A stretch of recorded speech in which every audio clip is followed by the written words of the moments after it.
On dit souvent que le temps s'écoule, mais le temps s'écoule-t-il vraiment? Ou ne serait-ce pas plutôt, comme le disait un bon copain à moi, nous qui nous écoulons dans le temps? Bon, il est peut-être un peu épineux de répondre à cette question, mais prenons un point de vue de chimiste pour la soirée et regardons du côté de la matière. Les matières qui coulent, qui s'écoulent, qui se déforment. Pas dans le temps, mais sous l'effet d'une contrainte. En d'autres termes, parlons rhéologie dans cet épisode 541 de Podcast Science.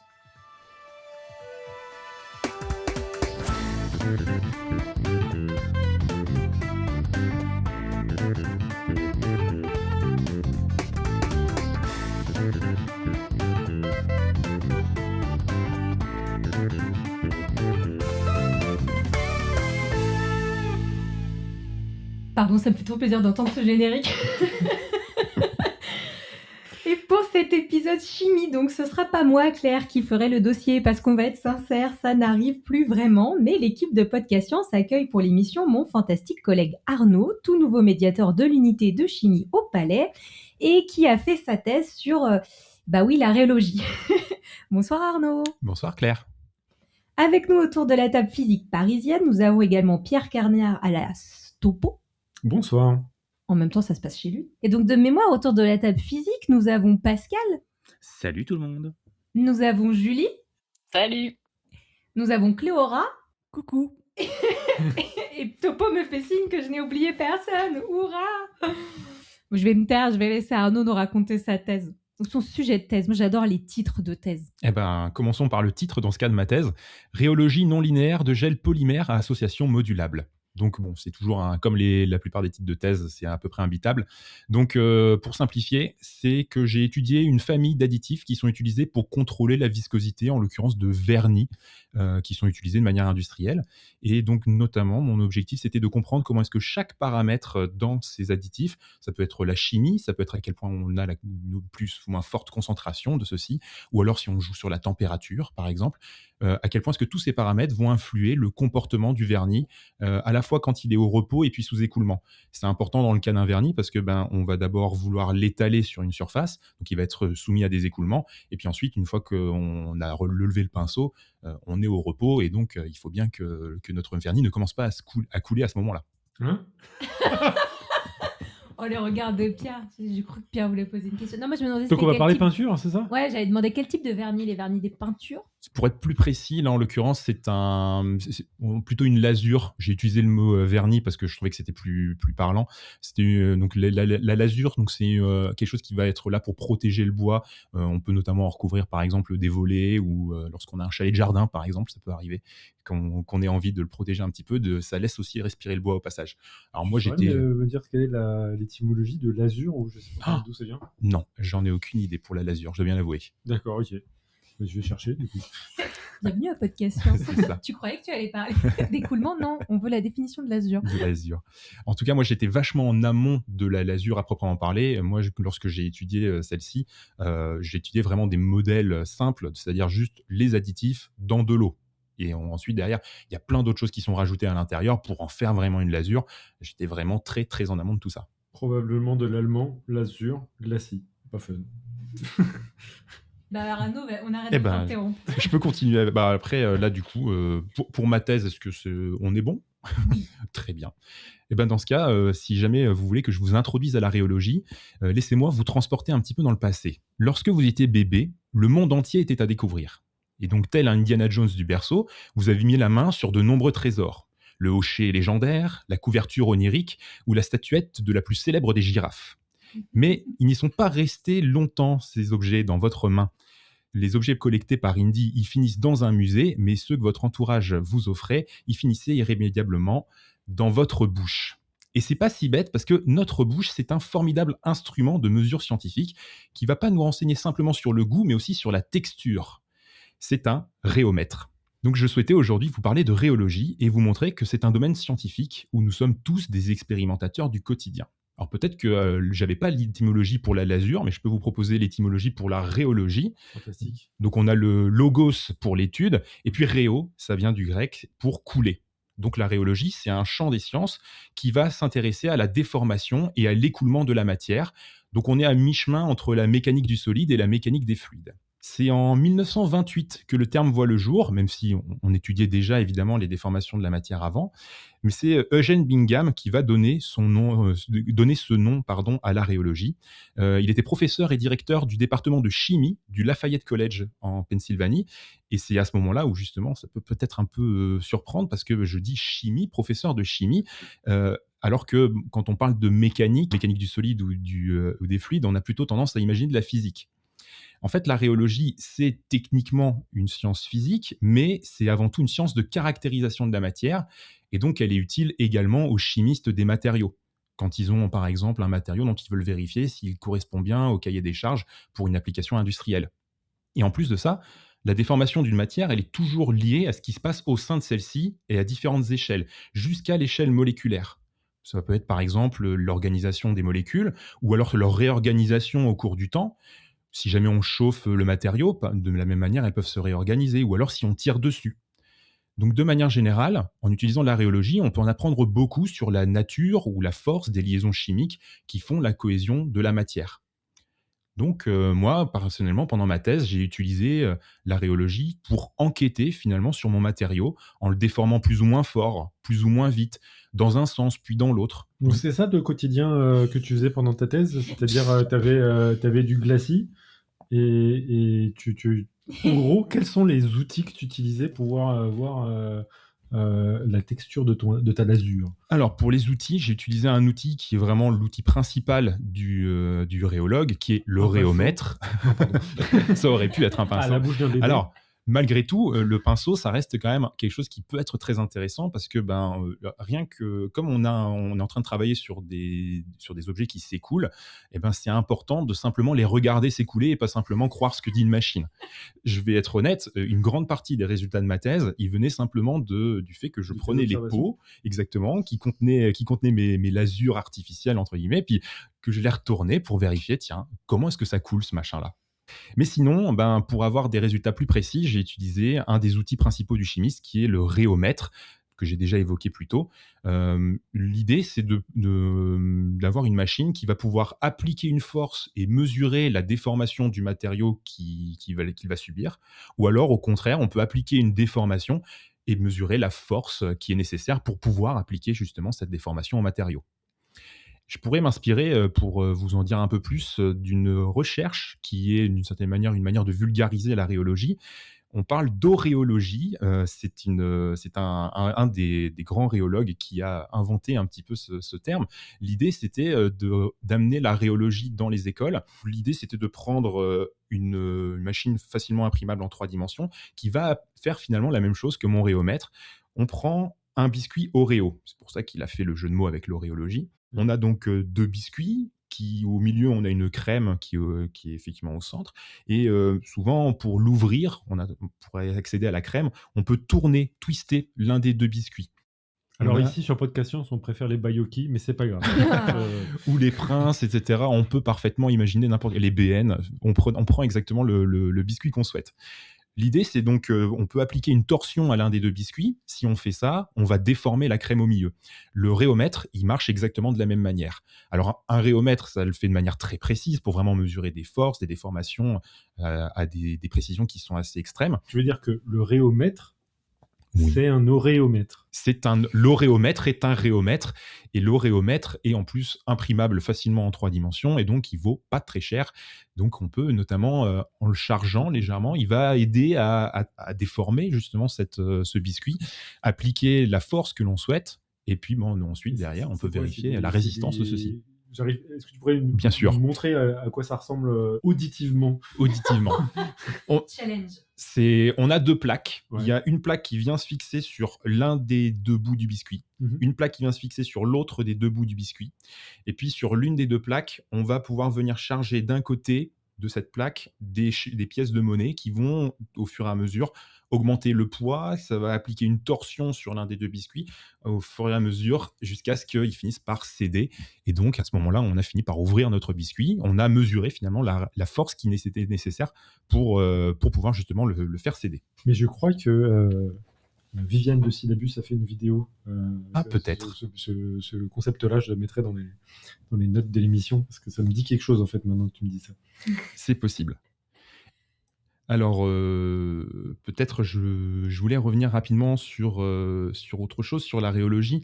Le type de matière qu'on peut étudier en rhéologie, c'est assez large, mais évidemment, celles qui vont intéresser le plus possible les rhéologues, ce sont celles qui sont les plus déformables. Et donc, les chouchous, c'est ce qu'on appelle la matière molle. Alors, on peut parler de mousse, de gel, de crème, de boue, d'émulsion, de matière plastique, de caoutchouc. En fait, il y a un éventail assez large. Mais on va aussi avoir, dans certains cas de figure, des études en rhéologie qui vont sur des objets qui sont beaucoup plus durs en apparence, par exemple les roches. Notamment lorsque on veut s'intéresser à la convection des roches dans le manteau terrestre, eh ben, on va avoir ces roches qui vont être déformées à ce moment-là. Et donc, les cours de rhéologie font partie du quotidien des étudiants qui s'intéressent aux géosciences. Donc ça peut être un écoulement géologique. Ça peut être un écoulement géologique. Okay. Et donc sur des temps qui, également, eux, sont géologiques. Ça va être long en thèse de regarder des roches. Ouais. Ouais. Et le rhéomètre, il ressemble à quoi, du coup, pour faire bouger les roches? Là, dans ce cas-là, moi, en l'occurrence, je m'intéressais vraiment à des matières molles, donc je sais qu'ils n'utilisent absolument pas le même type de machine que moi. Alors, on peut utiliser quand même d'autres des stratégies, d'une certaine manière, en rhéologie. Il y a quelque chose qui est un principe qui est assez puissant, c'est de se dire que lorsque on chauffe un matériau, on peut le ramollir d'une certaine manière, on peut finalement accélérer son écoulement, et dans ce cas-là, si jamais on arrive à prouver que l'effet de la température est l'inverse de l'effet du temps, dans ce cas-là, si jamais on augmente la température, on peut se ramener notre étude à des temps beaucoup, beaucoup plus courts. Ah ouais, mais tellement de paramètres à tester. Énormément de paramètres dans tous les sens. Effectivement.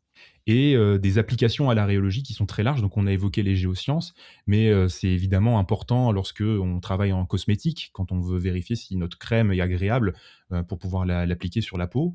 Les peintures, on a évoqué donc les lasures, mais les peintures aussi ont besoin d'études en rhéologie. L'industrie agroalimentaire, tout ce qui est texture de la nourriture, des sauces, extrêmement important pour le consommateur.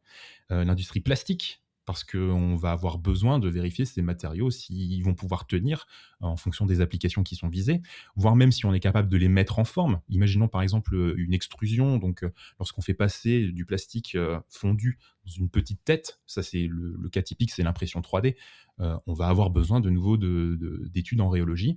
Et puis, si jamais on veut parler également de recherche un peu plus de pointe, on a des recherches en santé c'est des collègues à moi qui travaillent un petit peu là-dessus, sur des gels biocompatibles et injectables, dans l'idée de pouvoir les injecter dans un corps humain pour remplacer des tissus humains qui sont abîmés. Et évidemment, si jamais le gel est trop dur, on va avoir du mal à avoir un vrai équivalent du tissu humain. Au contraire, s'il est trop mou, trop liquide, il risque de se désagréger et ça risque d'avoir des petits problèmes pour notre patient.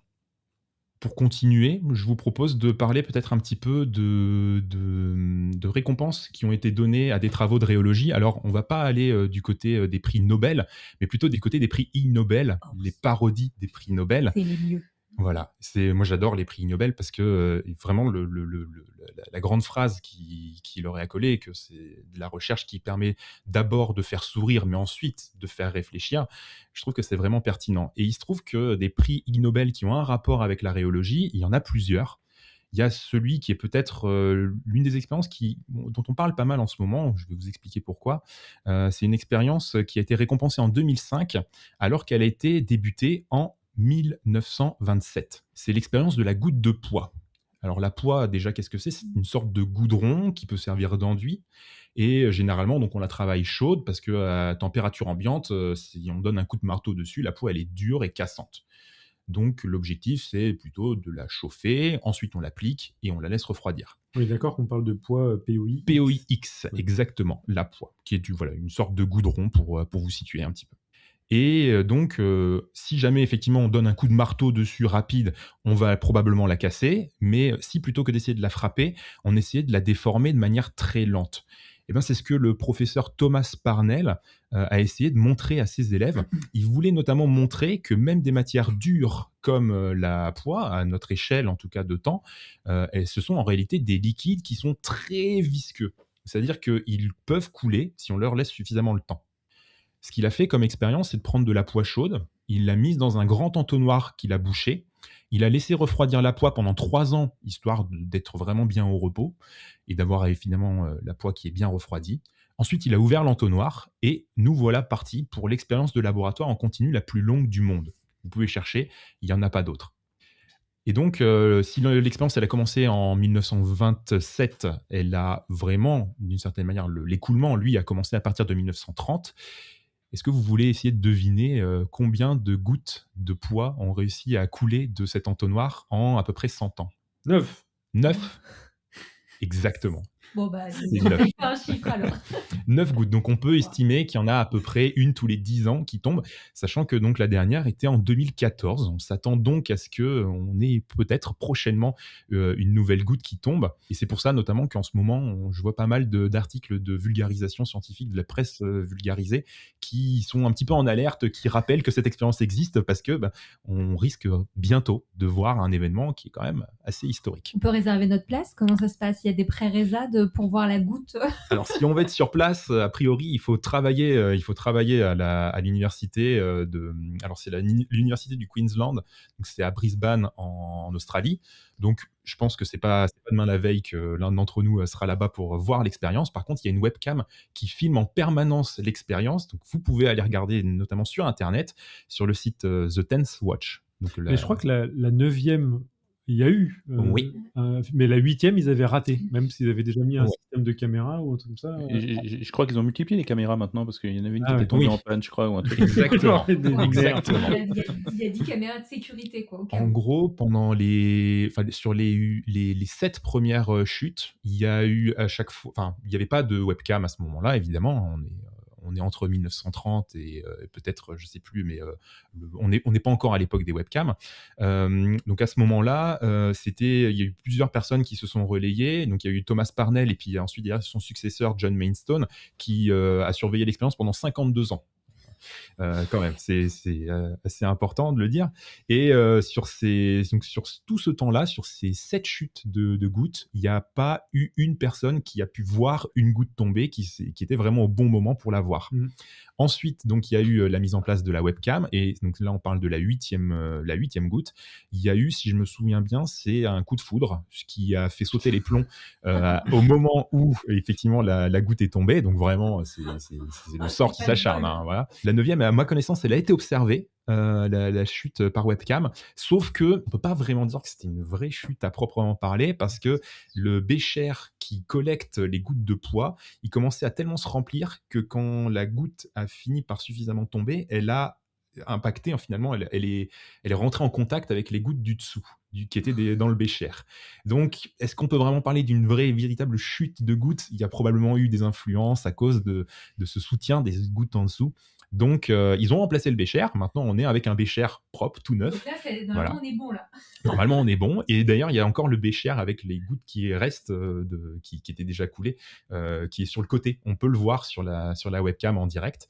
Et donc là, normalement, on espère qu'on va vraiment voir, pour une fois, une vraie chute entière de cette goutte. Cette expérience, elle a aussi été reproduite ailleurs, d'ailleurs, dans d'autres universités. Et eux, par contre, ils ont eu plus de chance pour pouvoir vraiment filmer une chute de gouttes de poids. Mais sur l'expérience historique et la plus longue, on n'a pas vraiment on n'a pas vraiment vu la chute. Et est-ce qu'on arrive à en faire de la science? Est-ce qu'on arrive à en faire de la science? Déjà, cette expérience, son objectif à la base, c'était de pouvoir former des étudiants, de pouvoir leur expliquer que l'aréologie, notamment, c'est une science qui montre notamment C'est l'écoulement potentiellement à long terme de la matière. Après, sinon, cette expérience, en regardant notamment la taille des gouttes, la vitesse à laquelle elles tombent, etc., on peut en déduire la viscosité de la poix. Il y a des moyens beaucoup plus simples pour mesurer la viscosité de la poix, mais c'est bien aussi de vérifier si les différentes méthodes, elles donnent le même résultat.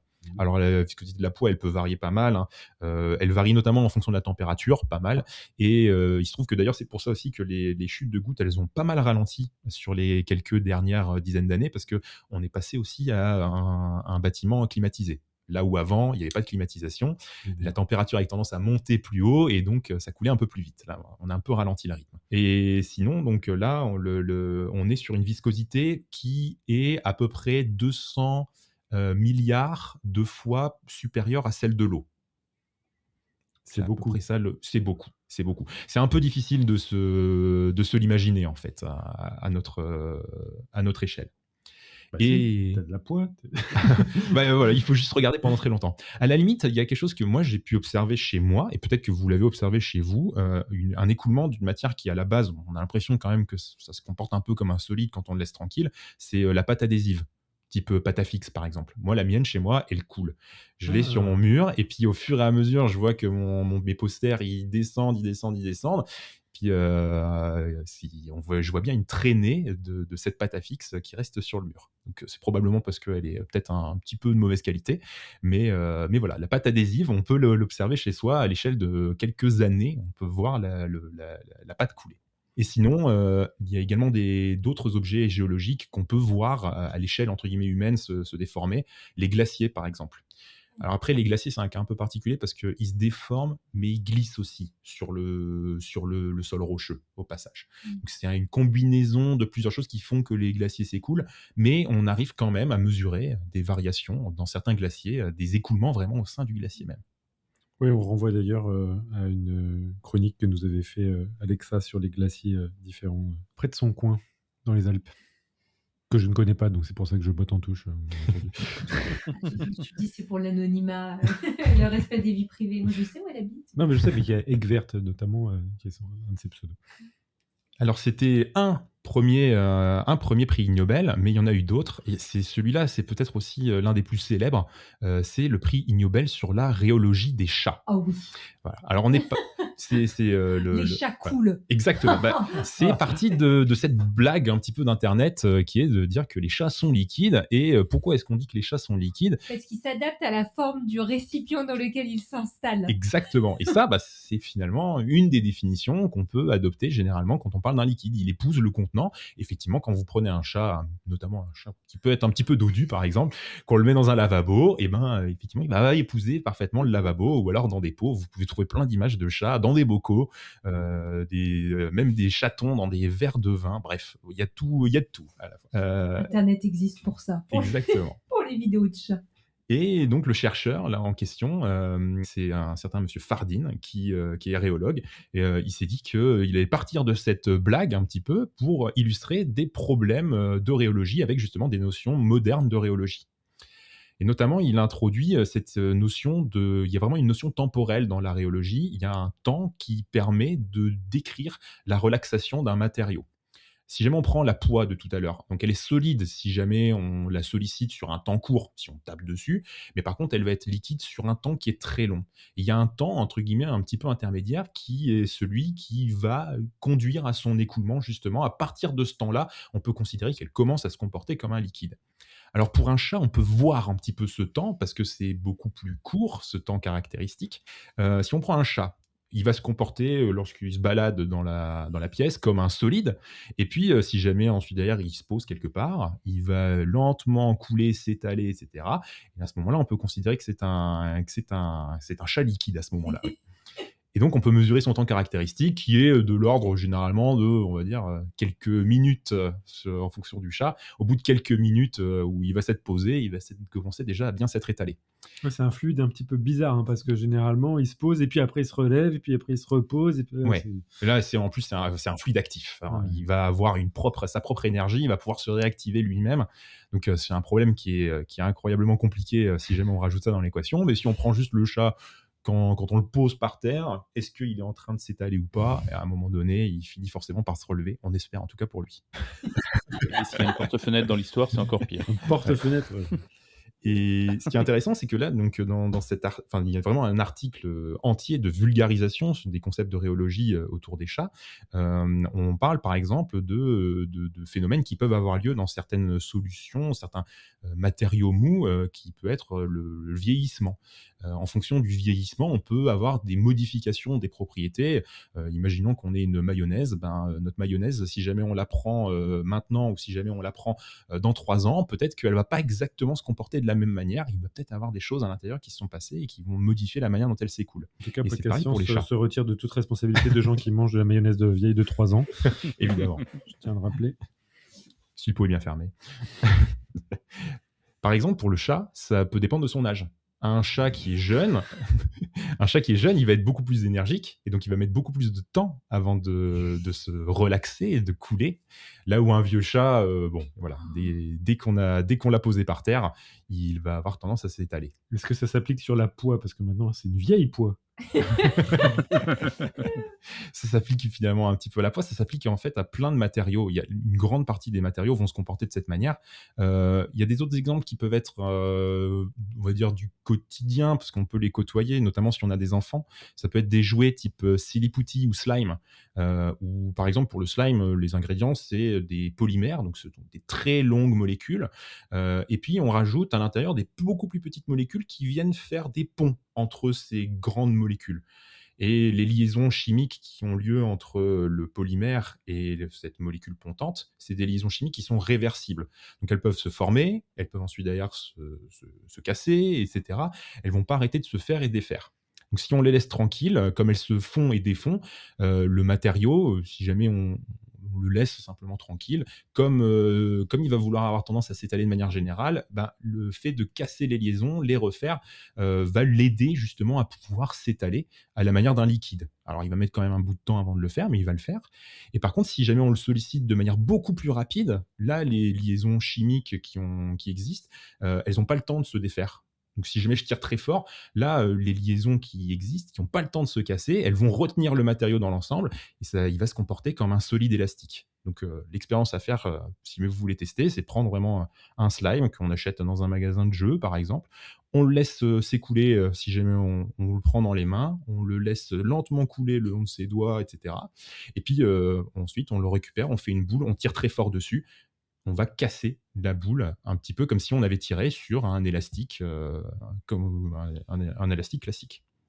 Et donc, on peut notamment jouer sur à quel point est-ce que ce matériau coule plus ou moins vite, notamment en jouant sur ses liaisons chimiques. Donc, on a vraiment à ce moment-là une correspondance entre le monde microscopique, même le monde moléculaire, et puis les propriétés d'écoulement à notre échelle. Et puis après derrière, je voudrais vous parler aussi de la toute dernière recherche récompensée par les prix Nobel. C'est autour de la sauce cacio e pepe. Enfin, alors je sais pas comment on prononce très bien, hein. Ah, mais Cacio e oui, j'ai pepe, vu je pense que cette c'est ça. étude, c'est super. Ouais. Alors techniquement, c'est pas vraiment de la rhéologie, mais c'est une étude d'un phénomène qui apparaît dans cette sauce, qui est un phénomène d'agglutination qui arrive notamment lorsqu'on chauffe généralement un peu trop la sauce. Leur idée assez scientifique, c'était d'établir ce qu'on appelle un diagramme de phase de la sauce. Donc en gros, de vérifier dans quelles conditions est-ce qu'il peut y avoir ce phénomène d'agrégation qui arrive. Donc, ça dépend de la température. Ils ont remarqué aussi que ça pouvait dépendre de si jamais on rajoute à l'intérieur ou pas de la fécule de pommes de terre ou de maïs. Donc ils ont fait plein de sauces. Ils en ont fait une bonne, je saurais même pas dire, peut-être une bonne centaine de sauces différentes. Et ils ont regardé, en fonction des conditions dans lesquelles ils ont préparé, si jamais elles avaient l'air appétissantes ou pas, finalement. Et ensuite, derrière, essayer de rationaliser tout ça. Donc, la sauce cacio e pepe, c'est une émulsion. Donc, on va avoir des petites gouttelettes. C'est des gouttelettes de caséine qui sont en suspension dans de l'eau. Et au-delà d'une certaine température, il y a des protéines qui sont dans le lactosérum, donc l'eau entre guillemets environnante, qui vont commencer à se dénaturer. Ça va favoriser des associations entre justement ces protéines et les micelles de caséine. Donc on va avoir le tout qui va avoir tendance à s'agglutiner. On va se retrouver avec une grosse agrégation de toutes ces micelles de caséine et ça donne une sorte de petite... ça ressemble un peu à une sorte de mozzarella d'un côté et puis on a tout le liquide de l'autre côté, quoi. On a une séparation de phase. Et l'astuce qu'ils ont essayé Ça, c'est de... pas bon. On est Quoi d'accord. Et ça, on est d'accord Et que c'est pas ça, bon. en général, si on sert ça à un Italien, il est pas très content. Et l'astuce, dans ces cas-là, c'est qu'ils ont proposé, c'est d'ajouter de la fécule de pommes de terre ou de maïs. Et ça, en fait, ils se sont inspirés des véritables recettes de sauce cacio e pepe, où on vous demande généralement de réserver un petit peu de l'eau de cuisson des pâtes pour la mettre à l'intérieur. L'eau de cuisson des pâtes, elle contient justement un petit peu la même chose que dans c'est de la fécule, hein, et elle contient de la fécule, mais il n'y en a pas assez pour avoir un effet qui soit suffisant, mais si jamais on en rajoute vraiment encore en plus, on va réussir à stabiliser notre émulsion et décaler notamment la température à partir de laquelle on va commencer à avoir l'agrégation de toutes ces micelles de caséine. Si jamais on arrive à faire ça, a priori, notre sauce, elle reste assez agréable. Et ils disent même qu'une fois qu'on a la bonne recette, on peut même carrément la réchauffer ensuite derrière au micro-ondes, par exemple, et qu'elle reste avec une bonne consistance, ce qui, en général, n'est pas forcément le cas quand on fait sa recette un peu au hasard. Mais qu'en disent les concernés? Est-ce que les Italiens ont approuvé cette Euh, recette scientifique? À ma connaissance, je pense que, de toute façon, on s'inspire vraiment des vraies recettes italiennes. Là. Je pense qu'ils n'y trouveront pas à redire. Peut-être quand même cette idée de concentrer un petit peu la fécule, de rajouter de la fécule supplémentaire. Peut-être que des puristes seront peut-être pas forcément tout à fait d'accord, mais je pense que quand ils voient le résultat, normalement, ça doit être assez agréable. Par Pascal. contre, on note que les scientifiques ont limité les risques en prenant la recette des cacio et pepe et non pas la célèbre variante, Oui. sa célèbre variante pleine de polémiques qui sont les carbonara. Je t'attendais là-dessus, Pascal. Celle avec la crème fraîche? Ouais, voilà. Il y aurait probablement des choses à dire aussi sur la rhéologie de cette D'accord. sauce, je Voilà. pense. Donc pour les auditrices et les auditeurs, comme Julie nous le fait remarquer dans notre propre chat, il y a Pascal qui est envahi par son propre liquide Réo P600 qui fait miaou. Il a un chat sur les genoux. Chat qui veut aller sur le clavier, en l'occurrence. Ah, eh ben non. Bah oui. Je vais peut-être faire remonter juste quelques petites questions qui ont popé là sur la chatroom. J'ai vu tout d'abord Eba qui nous a demandé est-ce que visqueux c'est le contraire de liquide? Est-ce que visqueux, c'est le contraire de liquide? Non, je dirais même que c'est plutôt, pour un rhéologue, ce serait même carrément presque synonyme d'une certaine manière. Ah ouais. D'accord. Ouais. C'est vrai que dans le langage courant, on a tendance à se dire visqueux, c'est qui colle, quoi, qui est gluant. Alors que pour la viscosité, pour un rhéologue, c'est la résistance d'un matériau, plutôt d'un liquide en l'occurrence, à sa mise en écoulement. Donc on va plutôt, on va pas avoir enfin si jamais on dit que quelque chose est visqueux, c'est pour dire que on n'observe pas dans ce liquide de phénomène d'élasticité. Si jamais on commence à l'étaler, il va pas revenir en arrière. Il va bien rester étalé, il va continuer à s'étaler tant qu'on lui applique une déformation, mais il n'y a pas une force de rappel. C'est un petit peu ça l'idée. Et plus un matériau est visqueux, normalement, plus justement cette force de résistance, elle est importante. Donc un matériau comme l'eau, par exemple, il y a une certaine viscosité. Si jamais on prend le miel, qui est aussi un liquide visqueux, on va avoir une viscosité qui est plus importante parce que c'est plus difficile à mettre en écoulement du miel. Ah oui, j'avais pas du tout en tête cette opposition avec élasticité, genre hop, de revenir en arrière. Le miel ne fait jamais ça. Le miel, alors on peut avoir des miels probablement qui, Miel dans certaines élastique. conditions, qui peuvent avoir un petit peu c'est difficile de vraiment tout à fait s'exclure de cette élasticité, mais là, on va dire que l'immense majorité du comportement du miel, effectivement, c'est pas de revenir en arrière. Il va être principalement visqueux. Principalement visqueux. Et sinon, on a MatMao35 qui nous dit qu'il avait entendu que le goudron est liquide et que si on attend assez longtemps, on devrait avoir le goudron des routes dans les fossés. C'est un petit peu ça, effectivement, oui. Ah d'accord, ok. Oui, oui. Donc ça, C'est de la même encore une manière fois, que la poix. Ça va Ok. être le même principe, ça finit par s'écouler.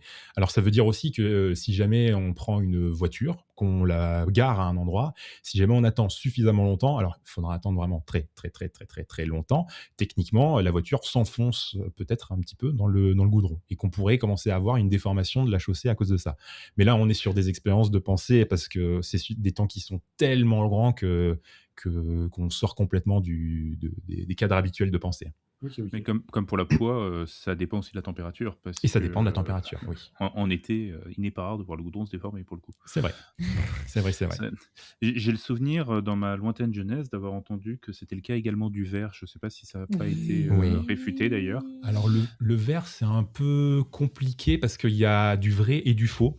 À ma connaissance, en tout cas, je ne suis pas expert de la rhéologie du verre, mais de ce que j'en comprends, il s'écoule bien, mais sur des temps qui sont tellement longs que c'est pas ce qu'on observe. En fait, quand on parle généralement du verre comme étant un liquide qui s'écoule sur des temps qui sont quand même pas trop longs, c'est parce que généralement on voit, ça arrive notamment dans des ouvrages du Moyen-Âge, des fenêtres du Moyen-Âge, on voit qu'il y a plus de matière, plus de verre en bas de la fenêtre qu'en haut.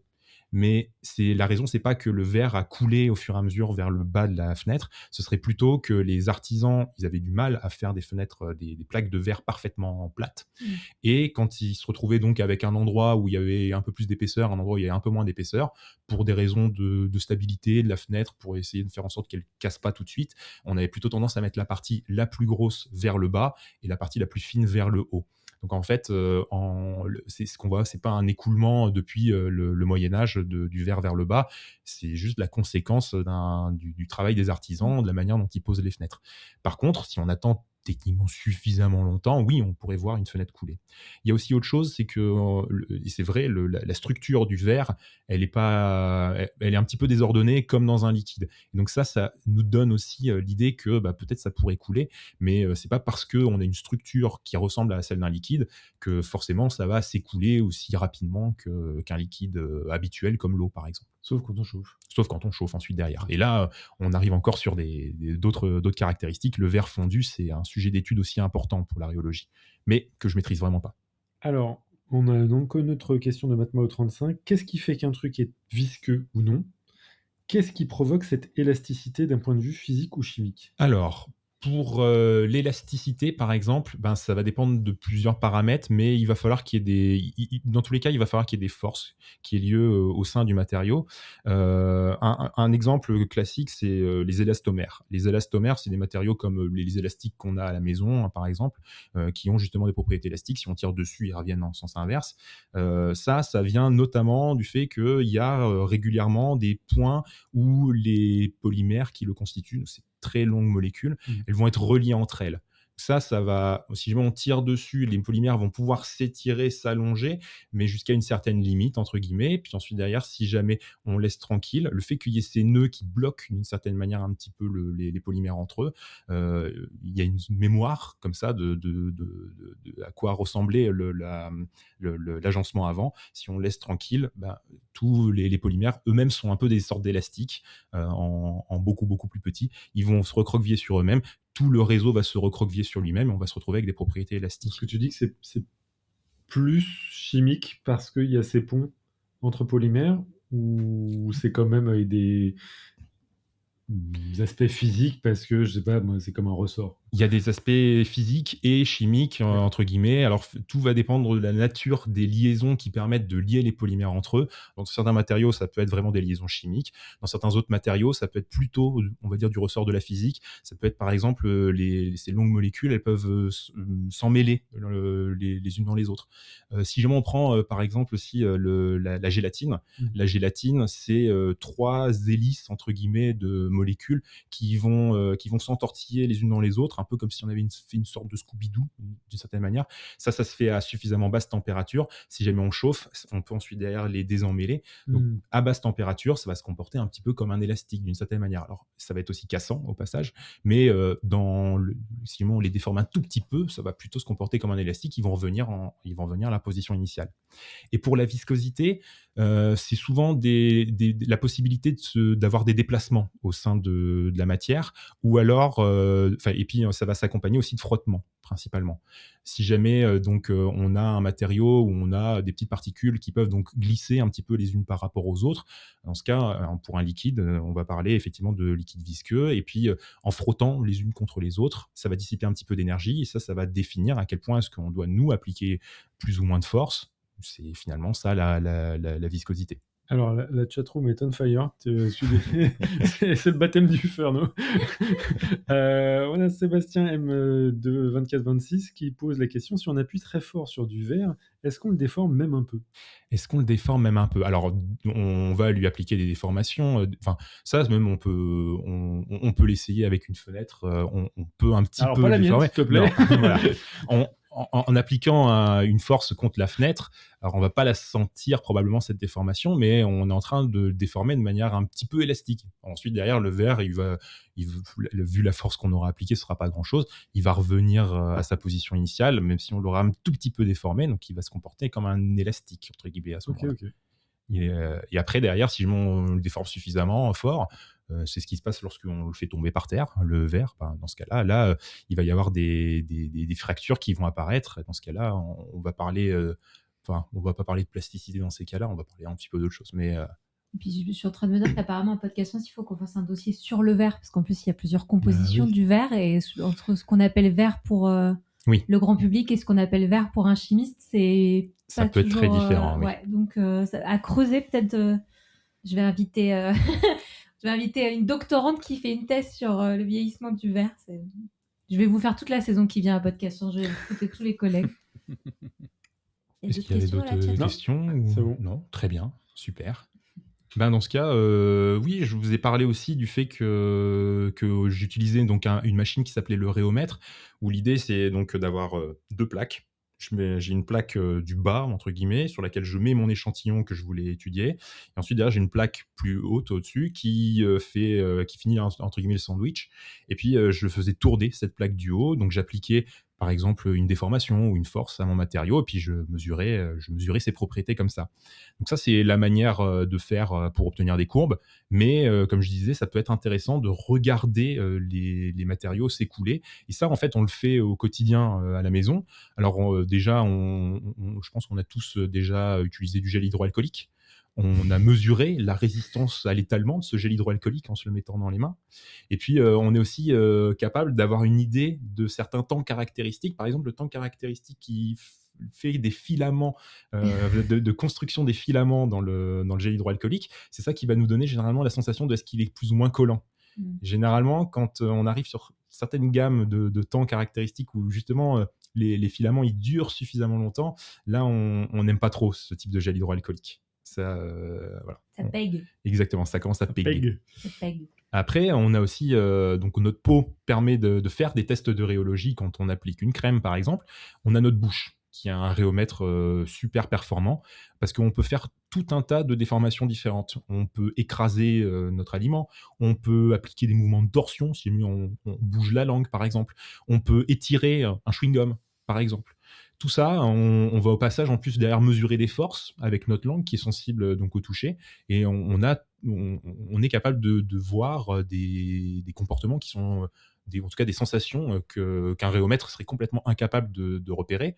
Un vrai rhéomètre entre guillemets dans un laboratoire. On est sensible au croustillant, au pâteux, à l'élasticité, au côté collant, justement. Tout ça, on est capable de le sentir avec notre bouche. Donc Arnaud, est-ce que tu as goûté ton glacis?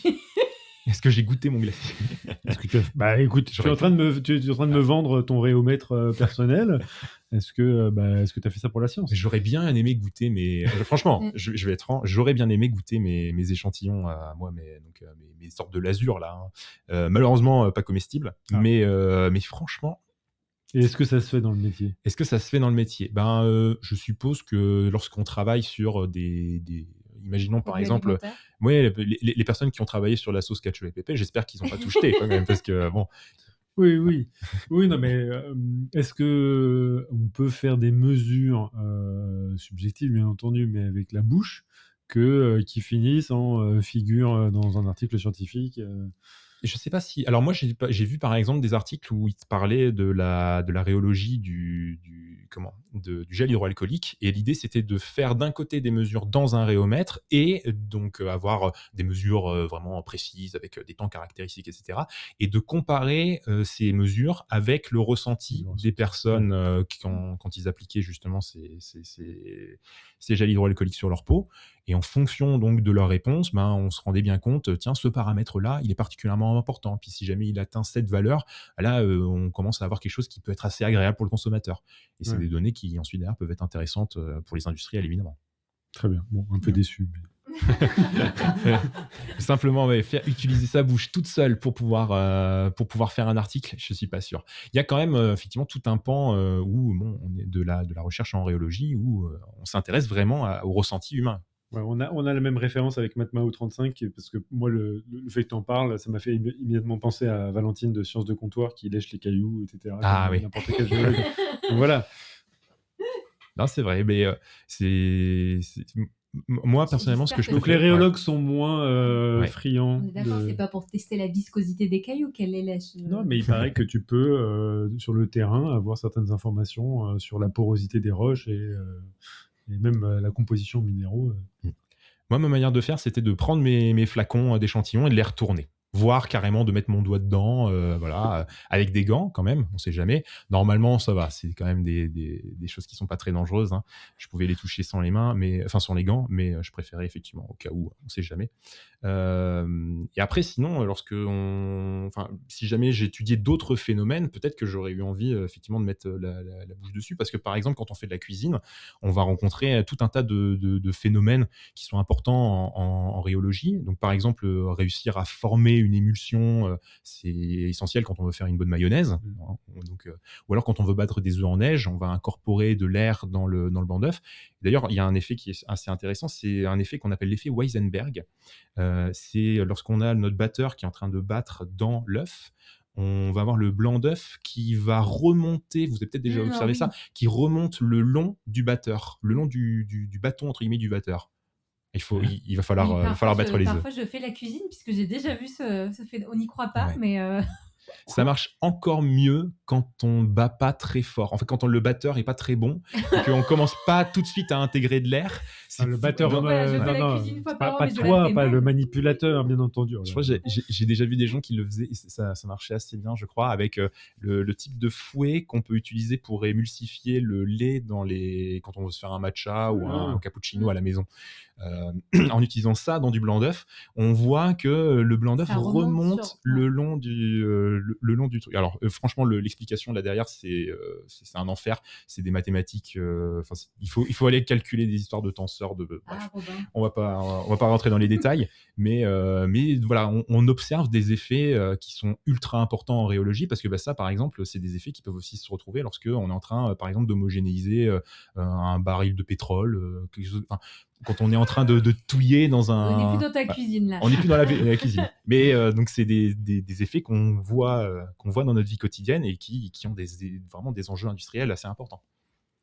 Et puis, on peut regarder les fluides couler. Moi, c'est ce que j'adore faire. C'est, par exemple, le miel qui s'entortille. Vous avez peut-être déjà vu ça ? Quand on prend une cuillère de miel et on le laisse tomber jusque dans le pot, il va avoir tendance à s'entortiller sur lui-même, à faire un peu comme une queue en tire-bouchon de cochon. Et il y a des études là-dessus. Alors, j'y comprends rien, parce que je me suis pas encore posé suffisamment la question de pourquoi est-ce qu'il fait ça. Mais il y a par exemple 4 régimes, j'ai vu, d'entortillement, si la viscosité joue ou pas. Donc, c'est des problèmes qui sont très complexes, mais qu'on peut observer dans le quotidien. Pareil, la pâte à gâteau, qui se replie un peu sur elle-même, qui fait des sortes, entre guillemets, de feuillets en accordéon quand on la laisse couler. Je trouve ça vraiment...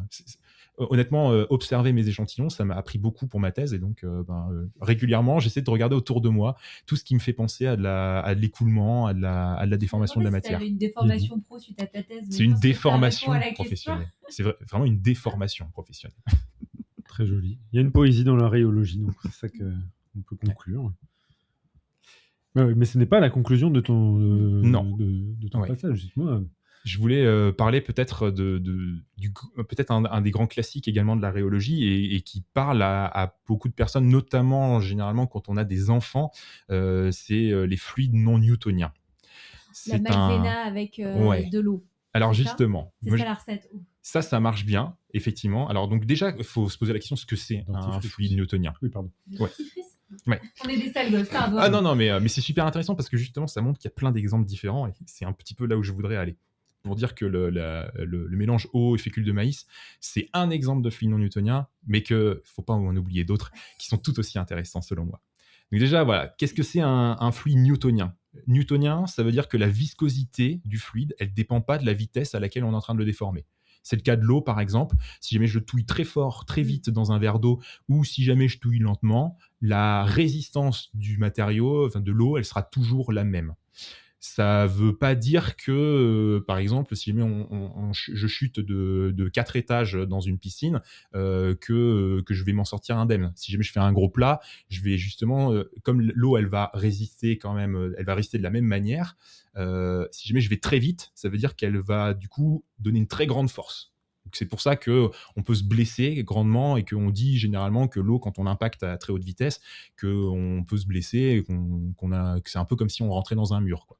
Du coup, ça irait très bien dans du dentifrice. Si on allait dans du dentifrice, ça serait probablement ça serait beaucoup mieux. Probablement, effectivement. Ça arrive moins Pourquoi souvent les gens n'installent pas des piscines de dentifrice ? Voilà. Donc ça, voilà, les newtoniens, la viscosité, elle dépend pas de la vitesse à laquelle on les déforme. Et donc en gros, les non-newtoniens, eh ben, c'est tous les autres. Donc c'est une famille qui est quand même assez large. Et ceux qui sont les plus connus, c'est ceux que tu as évoqués, Claire, c'est ceux qui correspondent au mélange eau et fécule de maïs. Celui-là, son petit nom, c'est l'oubleck, généralement, avec 2 O. O-O-B-L-E-C-K. Donc eux, c'est donc les fluides non newtoniens où la viscosité, elle augmente quand on tente de les déformer rapidement. Donc ça, on appelle ça des fluides réoépaississants quand on veut les distinguer justement des autres. Réoépaississants, donc quand on les met en écoulement, ils s'épaississent. Ils deviennent plus visqueux. La viscosité, elle augmente. Ouais, mais j'avais du coup là tombé dans une piscine de maïzena. Là, c'est le pire. et C'est pas une bonne on est idée. d'accord que c'est pas du tout une bonne idée. Non, au contraire. là, Mais c'est la ça cata. donne par contre des vidéos de personnes qui courent sur des Ouais. piscines d'eau et de maïzena. Là, ça, on est capable de le faire. Il y a des endroits où ils s'amusent à dépenser quand même vachement cher en fécule de maïs pour pouvoir faire tout ça. Mais on peut effectivement donc courir sur un mélange d'eau et de maïzena. Et l'explication à pourquoi est-ce que ça marche, justement, pourquoi est-ce que c'est réoépaississant, ce matériau-là, elle est relativement récente, en fait. Il y a eu beaucoup d'hypothèses, et il semblerait que là, il y a une hypothèse qui se dégage quand même pas mal. Ce serait que quand on est en train de déformer lentement ce matériau, les particules de fécule, elles ont tendance de base à se repousser les unes les autres par des forces électrostatiques, par exemple, et donc elles se touchent pas. Donc si jamais on déforme lentement, tant qu'on leur laisse justement le temps de bien se réorganiser, elles continuent à pas se toucher, et donc le tout coule assez facilement. Par contre, lorsqu'on déforme l'ensemble à très forte vitesse, là on force les particules à se rencontrer les unes les autres, à s'impacter les unes les autres et à donc frotter les unes contre les autres. Je suis en train d'imaginer une analogie avec les transports en commun parisiens. Eh ben, Tu veux dire que si on montait les uns les autres de façon polyorganisée, on aurait le temps de glisser Alors, est-ce que délicatement les uns à côté Ouais. des autres, alors que quand tout le monde essaie de pousser tout le monde comme des gros cons pour monter à 12 en même temps, ça Disons que choc et il y a beaucoup plus de résistance. je prendrais un métro où il y a un peu d'espace, on n'est pas tous collés les uns aux autres. Donc justement, on n'a pas envie de se coller les uns aux autres. Si jamais il y a une personne qui traverse le wagon, on va lui laisser un peu, on va avoir la possibilité de bouger un petit peu pour lui laisser la place, et puis tout le monde va se réorganiser bien, et donc la personne là arrive à facilement traverser le wagon. Par contre, si jamais elle arrive comme une fusée, effectivement qu'elle impacte tout le monde, bah là oui, elle va avoir beaucoup de mal à traverser le wagon sans impacter les autres. Tout le monde va frotter les uns contre les autres, et à ce moment-là, c'est difficile pour elle de traverser le wagon. Donc là, je pense que c'est une analogie qui marche bien. Pensez-y, messieurs, dames, dans les transports en commun. Voilà. Ne sprintez pas dans les transports en commun et ne rentrez pas dans les gens. Oui, s'il vous plaît. Voilà. Alors attendez, parce que donc on a des réactions pour voir si les idées que ça donne sur les fluides non newtoniens sont bonnes dans la chatroom. Il y a Matmao35 qui dit: est-ce qu'on peut dire newtonien, résistance du matériau qui augmente linéairement à la vitesse, Oui. et non newtonien, résistance du matériau qui augmente exponentiellement à la vitesse? Tout dépend comment est-ce qu'on va définir résistance. Pour moi, je dirais plutôt que c'est la résistance, elle est constante. C'est la contrainte qui augmente linéairement avec la vitesse de déformation, pour moi, en gros. Bon, c'est peut-être un petit peu spécifique, mais la résistance, elle est plutôt toujours la même. Moi, je dirais plutôt. Ah, ok. Et Sébastien 2426 qui nous demande: le sable très chargé en eau, sable mouvant, oui. C'est également un fluide qui est donc là, il est non newtonien, effectivement, oui. Et alors, je le connais pas très bien. Et en l'occurrence, là, celui-là, ça vient aussi du fait que on va avoir tendance à chasser l'eau quand on marche dessus ou quand on fait des mouvements. Mais oui, c'est effectivement aussi un fluide non newtonien, si tant est qu'on considère vraiment l'ensemble comme un fluide, oui, effectivement. Donc voilà, effectivement, pour les fluides, donc les réoépaississants. Et après, il y a donc, s'il y a les réoépaississants, il y a le contraire, il y a les réofluidifiants. Donc eux, c'est un peu les oubliés, et c'est les oubliés parce qu'en fait, on les connaît vachement bien. On les a intégrés dans notre quotidien depuis longtemps. C'est ceux où la viscosité, elle diminue quand on les déforme vite. Donc ça, c'est l'exemple des peintures, par exemple. Quand on veut... Le ketchup. Ou le ketchup. Ketchup, c'est même encore un cas particulier. Je vais en parler juste après, mais imaginons juste une peinture. Peinture, on l'applique sur une surface, donc on veut à ce moment-là qu'elle résiste pas beaucoup. Donc à ce moment-là, la résistance, elle est effectivement assez faible pendant l'écoulement. Et dès qu'on a retiré le pinceau, on ne veut pas qu'elle commence à former des gouttes et que donc ensuite on ait des larmes partout sur le mur, ce serait pas terrible. Donc dans ce cas-là, on s'arrange pour que la viscosité, elle augmente drastiquement lorsque on la laisse au repos. Donc ça, c'est typiquement pour avoir un comportement comme ça, on peut avoir des additifs polymères. Donc, typiquement, pendant ma thèse, j'ai étudié des matériaux qui se comportaient comme ça, notamment. Voilà. Ils permettaient donc que le vernis, je puisse facilement l'appliquer, et ensuite, derrière, je lève le pinceau, ça s'arrête de couler tout de suite. Et à échelle moléculaire, ça se traduit comment? Tout à l'heure, tu parlais de polymères avec Ouais. des nœuds. Alors là, dans ce cas-là, on peut avoir, par exemple, si on a des polymères qui sont en solution, par exemple, qui se baladent un peu dans tous les sens, on peut avoir les polymères qui s'alignent les uns avec les autres, parce que de base, sinon, c'est des grosses molécules qui sont un peu recroquevillées sur elles-mêmes, qui sont un petit peu enchevêtrées avec leurs voisins. Donc, si jamais ensuite, derrière, on leur applique une déformation, dans une direction en particulier, par exemple, bah, ils vont avoir tendance justement à s'aligner un petit peu comme des spaghettis dans une boîte de spaghettis. Et donc en s'alignant comme ça, ils vont moins avoir tendance à frotter les uns contre les autres, par exemple. Et dans ce cas-là, on limite justement, on facilite le fait que l'écoulement puisse avoir lieu dans cette direction-là. Donc ça, par exemple, c'est une manière effectivement d'avoir un comportement réofluidifiant. Ou alors, on peut avoir une structure qui va de base résister un petit peu, mais dès qu'elle est mise en écoulement, comme elle se casse, on perd en cohérence au global, enfin, on perd en cohésion de la matière. Et ensuite, derrière, dès qu'on la laisse tranquille, là, il faut que tout se restructure. Moi, ce que j'ai l'impression de comprendre, là, ce qui est intéressant sur pas mal d'exemples que tu nous as donnés en rhéologie, c'est que pour la même description d'un phénomène, en fait, il y a plusieurs explications moléculaires à l'échelle moléculaire. Oui, c'est marrant, et quand même. ça va dépendre souvent du type de déformation qu'on lui applique. Est-ce entre guillemets, on le laisse tranquille au repos? Est-ce qu'on est en train de lui appliquer une déformation en tirant dessus? Est-ce qu'on est en train de le cisailler? En fait, un même matériau, il peut se comporter de bien des manières différentes, vraiment en fonction des situations. Ah non, Si moi on je pensais différents matériaux, Oui. mais qui ont exactement le même comportement. Tu vois, genre par exemple, oui. t'as mais On peut les rationaliser, oui. différentes raisons. Genre Pour différentes raisons. moléculaires Voilà. cachées derrière. Oui. Un autre exemple, là, justement, qui est le ketchup. Là, dans le ketchup, c'est pas des polymères qui s'alignent dans le ketchup. C'est une structure, c'est des particules qui sont fibreuses. Elles sont un petit peu enchevêtrées les unes avec les autres, donc elles sont un peu collées. C'est Quand tu dis fibreuse, ça veut dire que c'est constitué de fibres.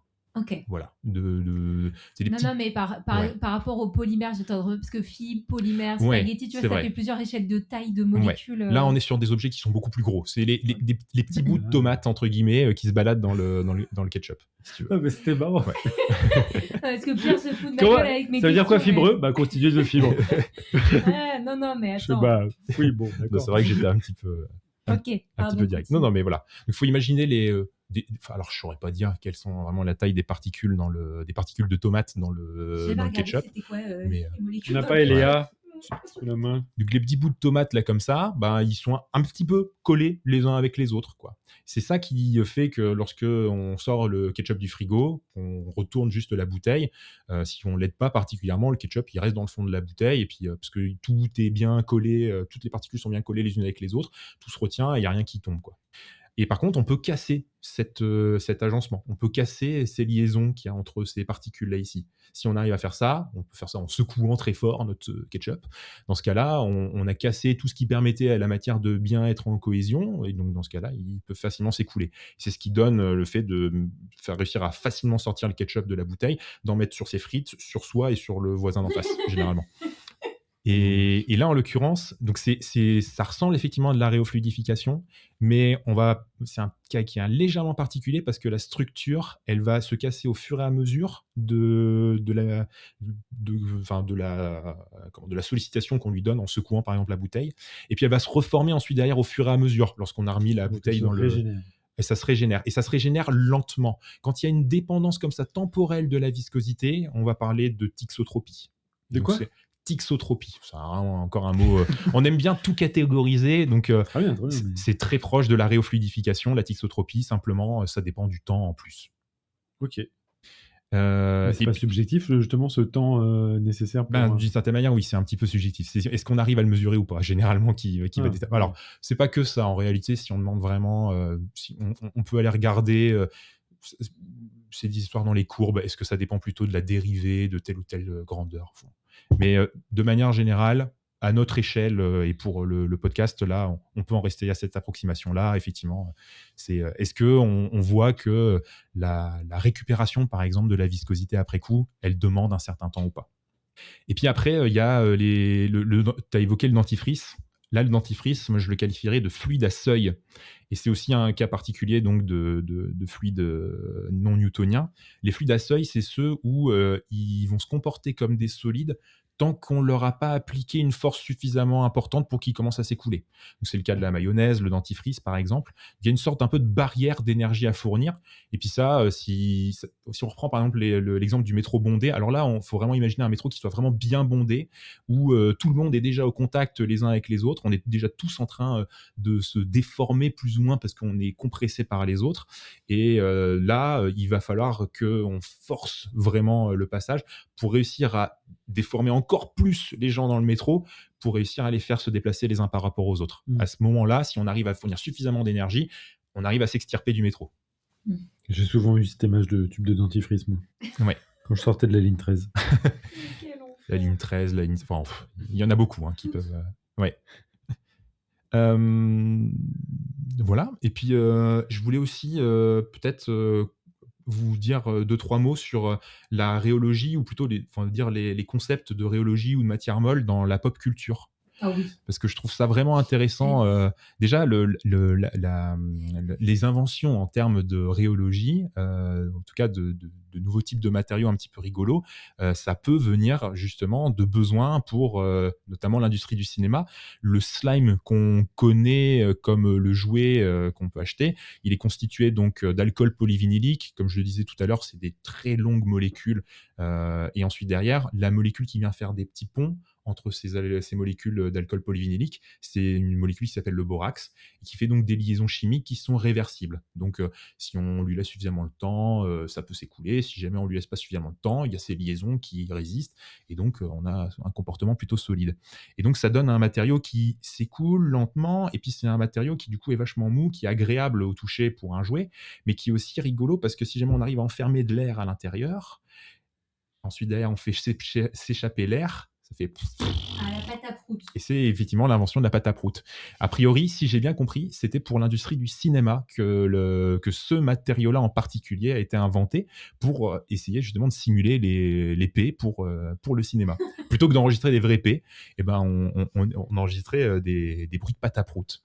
Et ensuite, comme on s'est dit, tiens, c'est rigolo quand même cette histoire, on pourrait peut-être en faire un jouet pour les enfants.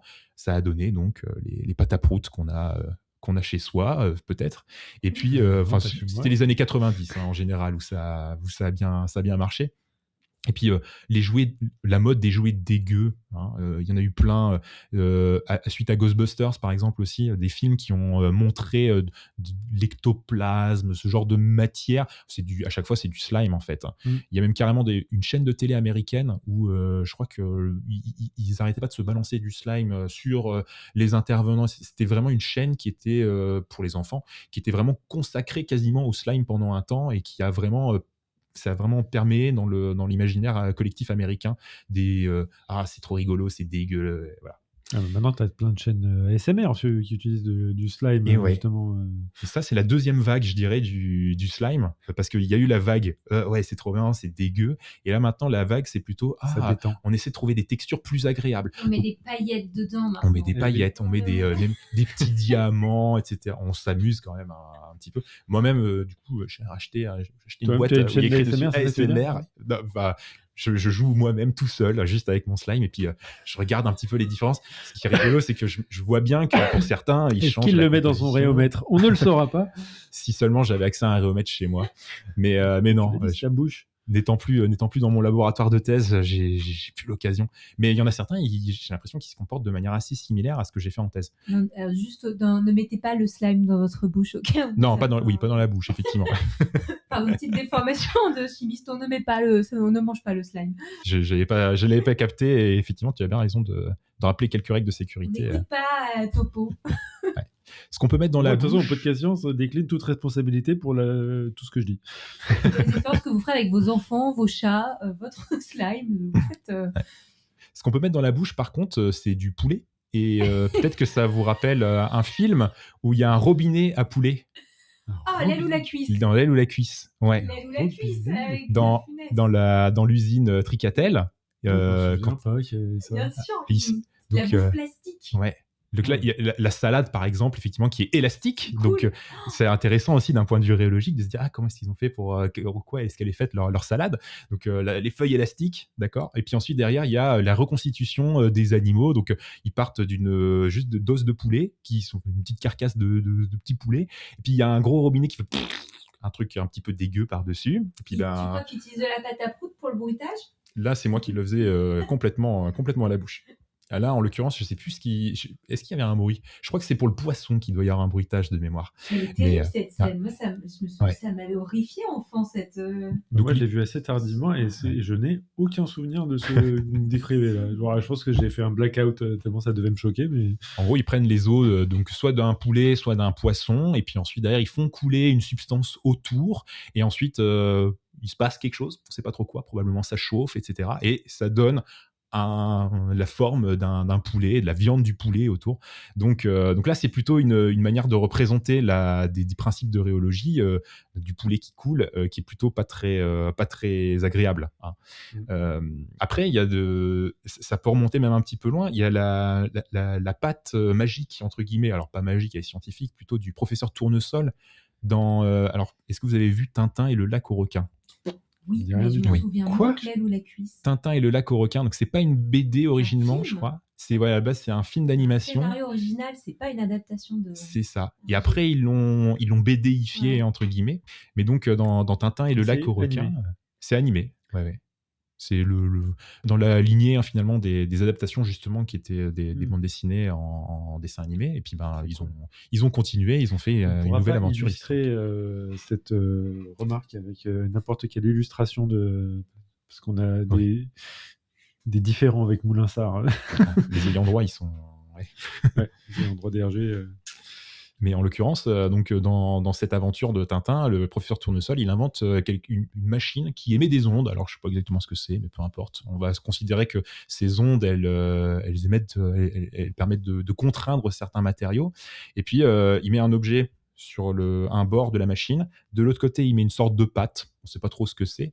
Et lorsque la machine est en route, la patte va prendre la forme de l'objet qui est de l'autre côté de la machine.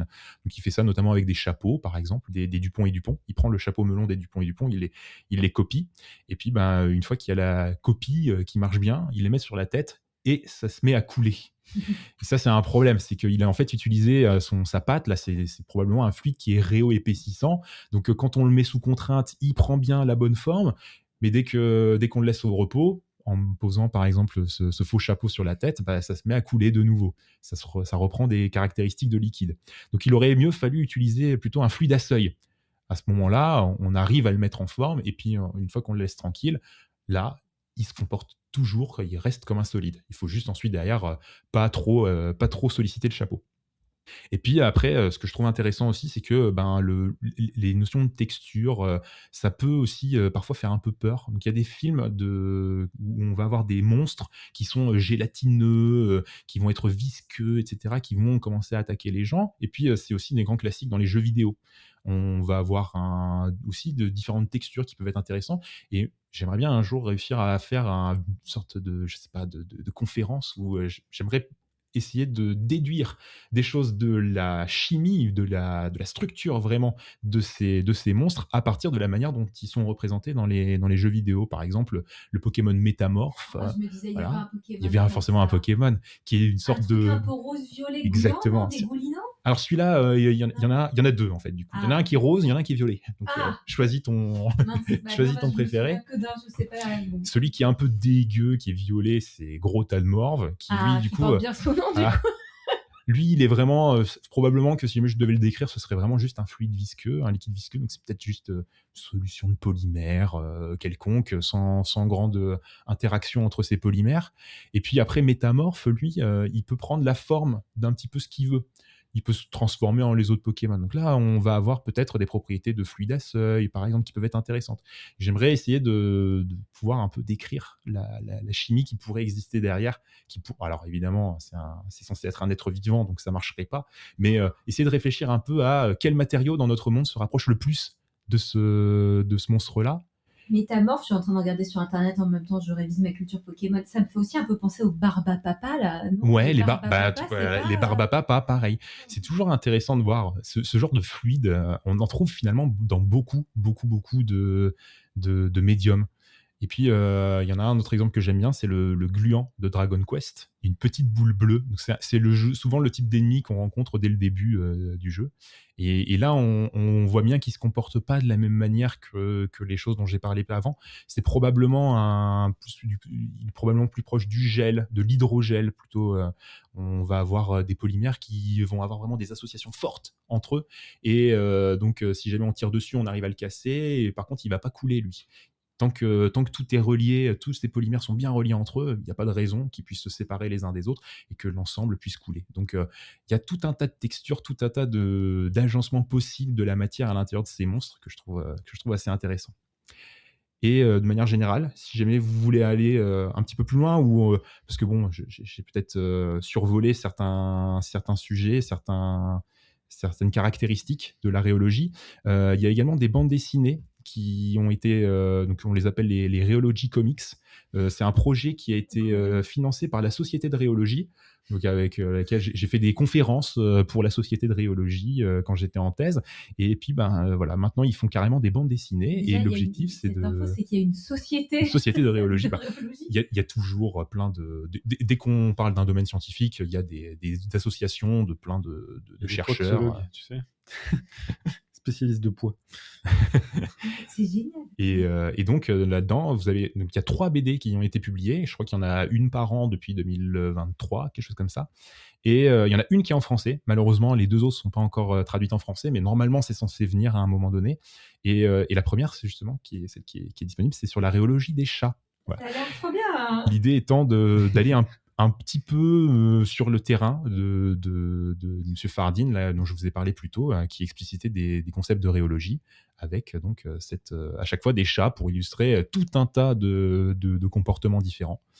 Et puis, bien sûr, derrière, il y en a 2 autres où ils vont parler plus généralement par exemple, de ce qui se passe dans notre bouche lorsqu'on mange, et également de comment est-ce que tout un pan du travail de la rhéologie, c'est pas que de travailler sur de vrais matériaux, entre guillemets, mais de simuler également des matériaux, parce que ça peut prendre de temps en temps, on l'a évoqué, hein, des temps astronomiquement longs pour faire certaines expériences, quand on a vraiment des matériaux qui coulent très, très, très, très lentement. Et dans ce cas-là, on peut avoir besoin de se reposer sur de la simulation plutôt que sur des vrais matériaux. Est-ce qu'on a fait le tour du coup en rhéologie, parce que du coup il y a plein de matériaux différents avec plein de propriétés différentes qui peuvent être avec différentes explications pour les mêmes comportements, et ça peut dépendre de plein de paramètres différents. Alors, est-ce qu'on a fini, tu crois, la classification de tous les différents types de matériaux? Là, je pense que je vous ai fait quand même un joli panel. Après, on s'est principalement concentré sur les matériaux mous. Et après, derrière, quand on est plus du côté, entre guillemets, du liquide, d'une certaine manière, il y a des matériaux qui, par exemple, quand on a un plastique, un emballage plastique, si je tire dessus, on va avoir des déformations au sein de ce matériau qui peuvent être également intéressantes. Mais là, on parle d'un solide à la base, qui se comporte vraiment comme un solide à notre échelle. Et ces déformations plastiques à l'intérieur, il y a plein de phénomènes encore intéressants. Donc, il y a encore de quoi aller voir si jamais vous voulez creuser autour, par exemple, des notions de plasticité, de bande de cisaillement. Enfin, il faudrait 15 émissions pour ça. Ouais. Très classe, ces comics. Oui, moi j'ai très envie d'acheter la rhéologie des chats. Mais t'as pas besoin C'est d'acheter, disponible sur Internet gratuitement. Oh là là. Je ne l'ai pas précisé, mais effectivement, c'est disponible Je vais pas gratuitement. donner mon argent à la société de rhéologie. Si t'as envie, mais prenez en tout mon cas, argent. là j'ai C'est pu la très, consulter en entier, en français en effet, Ouais, et ouais. c'est traduit en plein de langues. Et c'est bien dessiné en plus. Voilà. Qui est le dessinateur? Ça doit être indiqué. Caroline Martin, je crois. La classe, merci pour la découverte. C'est incroyable. Est-ce qu'il y a d'autres questions dans la chat? Ah oui, si. Il y avait Matt Mao 35 qui nous a quittés depuis, mais qui se posait des questions sur le verre. Est-ce que quand on casse le verre, ce sont les liaisons entre les molécules qui cassent ou ce sont les molécules elles-mêmes qui pètent? Le verre, c'est un alors je connais très peu ce matériau, hein, je dois bien vous avouer, donc je suis pas trop sûr de moi sur ça, mais à ma connaissance, il y a pas de molécules, un petit peu indépendantes qui se baladent. C'est, des atomes qui sont reliés entre eux. Donc on casse des liaisons, ça c'est sûr et certain, on casse des liaisons chimiques, au sein du verre, mais on va pas vraiment, séparer des molécules parce qu'il y a pas vraiment tout à fait de c'est un ensemble, qui est qui C'est un qui est général, réseau. c'est un réseau en fait. Voilà, c'est pas juste comme on l'imagine, des molécules les unes à côté des autres, comme dans l'eau par exemple. On n'est pas tout à fait sur la même chose ici. Ok, je m'en rendais pas compte. À ma connaissance en tout cas, hein. De nouveau, je suis vraiment pas expert, hein, sur la chimie du verre. Ouais, mais du coup, c'est une bonne idée. Bah, je crois que oui, ça appelle à une émission sur le verre, hein, Sur le ça, verre. ça me semble assez clair. Par exemple, en rhéologie, il y a une définition, enfin pas qu'en rhéologie d'ailleurs, mais quand on travaille autour de la matière, moi ma définition que j'en avais, c'est un matériau où on va pas avoir de cristallinité. Et donc, par exemple, moi j'ai étudié ce qu'on appelle des verres mous. Ça peut se présenter sous la forme, par exemple, une émulsion, c'est une sorte de verre mou. On a des particules qui sont pas bien agencées les unes avec les autres, donc on n'a pas vraiment eu quelque chose qui est cristallin, hein, tout est un petit peu dans le désordre, mais par contre, on va avoir une structure qui, du coup, est proche de celle d'un verre, si jamais on regarde comment les atomes sont agencés dans une vitre en verre, ben, on a à peu près le même type d'agencement, avec ces sortes de petites billes molles dans le matériau, et donc on peut appeler ça des soft glasses, des verres mous, voilà. Parce que techniquement, c'est le même type de structure. Donc là, on étend carrément la définition. C'est peut-être même plus une analogie finalement que... Voilà. Très bien. Et du coup, c'est le moment de la citation, Arnaud. Parce Très que bien. Podcast Science, on essaie de finir toujours les émissions par une citation. Et je sais que tu en as emmené au moins une. Oui, j'en ai au moins une. Et ben dans ce cas, moi je vais me prendre celle que je préfère là-dedans. Est-ce que je fais les voix du coup ou pas? Ah, s'il te plaît. Je peux faire les voix. Ah, toi, tu sais déjà. Oh oui, moi j'ai eu le droit aux trois choix finaux. C'est une citation du Roi Lion, du film Le C'était ma Roi Lion. préférée Voilà. aussi, je suis ravie. Avec donc Pumba et Timon, c'est au moment d'Hakuna Matata, quand ils sont en train d'expliquer que on peut manger des larves à Simba. Donc on a Pumba qui dit un peu gluant mais appétissant. Timon qui répond elles sont comme je les aime, moelleuses, bien fraîches, bien craquantes. Et Pumba qui dit tu finiras bien par t'y habituer. Très bien. La rhéologie des larves d'insectes. C'est goûtu. Eh ben, ma foi, je crois qu'on en arrive au moment de la conclusion de cette émission. Merci beaucoup, Arnaud, Merci beaucoup. d'être venu au micro de Podcast Science. On a découvert pendant le dossier que la bouche du bébé, et pas que celle du bébé finalement, est un rhéomètre hautement performant, que la rhéologie c'est de la chimie mais aussi de la physique, qu'une thèse en rhéologie ça consiste beaucoup à retourner des pots et regarder couler ce qu'il y a à l'intérieur, ou à faire tourner des oréos, que les roches coulent mais qu'on ne va pas attendre de les regarder couler, que plus sérieusement, la rhéologie, ça touche énormément de domaines et d'industries différentes, santé, alimentaire, peinture et j'en passe, et ça donne aussi des Ig Nobel de qualité. On regarde couler les gouttes et les chats, surtout les vieux chats, de ce que j'ai compris, qu'il y a un lien entre la structure moléculaire et les propriétés du matériau, que la viscosité, c'est un paramètre pour décrire la résistance d'un liquide à l'écoulement. Arnaud hoche la tête, j'ai tout bon. Que sauter d'en haut dans une piscine, ça serait mieux dans du dentifrice, mais surtout pas dans de la fécule de pommes de terre. Et que la matière molle, c'est quand même hyper à la mode dans la pop culture. Sur ce, je crois qu'on arrive à la fin de l'émission. Je crois que j'ai juste à terminer en remerciant tous les auditeurs qui nous écoutent, l'équipe de Podcast Science, Arnaud pour être venu ce soir et que servir la science soit notre joie.